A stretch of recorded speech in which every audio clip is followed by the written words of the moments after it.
Baik, Assalamualaikum warahmatullahi wabarakatuh. Saya Lydia Asjuliani, dan pada kesempatan kali ini, saya akan melakukan analisis terhadap PT Global Mediacom Tbk dengan menggunakan analisis DuPont. Nah, untuk mencari analisis DuPont tersebut dibutuhkan total aset turnover, laba setelah pajak, net profit margin, dan return on investment. Yang pertama, untuk menghitung total asetnya, di sini sudah ada rumusnya, yaitu kas ditambah surat berharga.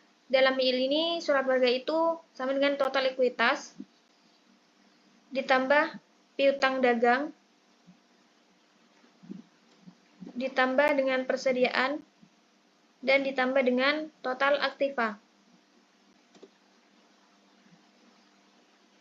Selanjutnya, total aset turnover dengan rumus pendapatan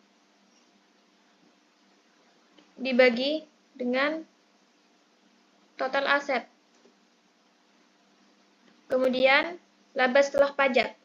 Rumusnya pendapatan dikurangi HPP ditambah dengan biaya operasi ditambah beban bunga dan ditambah dengan pajak setelah penghasilan. Karena di dalam data ini sudah tertera laba setelah pajaknya, jadi kita tidak perlu lagi mencari laba setelah pajak. Kita langsung saja menyalin data ini. Nah, selanjutnya untuk net profit margin. Rumusnya laba setelah pajak dibagi dengan total pendapatan. Nah, hasil ini nanti dipresentasekan. Hasilnya 17%. Nah, karena angkanya lebih dari 5%, ini menunjukkan bahwa semakin tinggi NPM atau net profit margin yang dihasilkan, maka semakin produktif perusahaan tersebut. Selanjutnya, return on investment dengan rumus laba setelah pajak dibagi dengan total aset. Nah, sama dengan net profit margin, hasil ini nanti dipresentasekan. Menghasilkan 3%.